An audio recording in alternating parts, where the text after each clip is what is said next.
Kubera already చాలామంది చూస్తే ఉంటారు. మీకు ఈ సినిమా ఎలా అనిపించిందో కామెంట్ చేయండి. ఇంకా నేనైతే ఈరోజే కుబేరా సినిమా అయితే చూశాను మచ్చా. నాకైతే చాలా బాగా నచ్చింది. శేఖర్ కమ్ముల గారి సినిమాలు ప్రతి సినిమా చాలా బాగుంటుంది, చాలా బాగా తీస్తారు. అయితే కుబేరా సినిమా మాత్రం నెక్స్ట్ లెవెల్ అనే చెప్పుకోవచ్చు. ఈ రకమైన మేకింగ్ మనం ఇంతవరకు చూడలేదు. శేఖర్ కమ్ముల గారి సినిమాలో ప్రొడక్షన్ వాల్యూస్, ప్రొడక్షన్ డిజైను, ఇంకా సినిమాటోగ్రఫీ, డిఐ వర్క్ ప్రతి ఒక్కటి శేఖర్ కమ్ముల గారికి చాలా బాగా వెళ్ళిపోయినాయి. అంటే తను తీసిన సినిమాలో ఇది నెక్స్ట్ లెవెల్ సినిమా అని చెప్పుకోవచ్చు. సినిమా అయితే చాలా బాగుంది.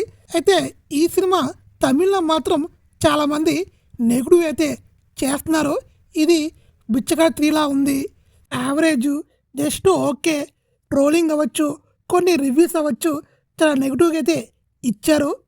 ఇంకొంతమంది అయితే తగ్ లైఫ్కి కజిన్ బ్రదర్ అంటున్నారు. తగ్ లైఫ్ చాలా బెటర్ అని కూడా కామెంట్స్ పెడుతున్నారు. వీళ్ళకి మన ఇండస్ట్రీ మీద ఎంత ఏడుపు ఉందంటే అంత ఏడుపు ఉంది.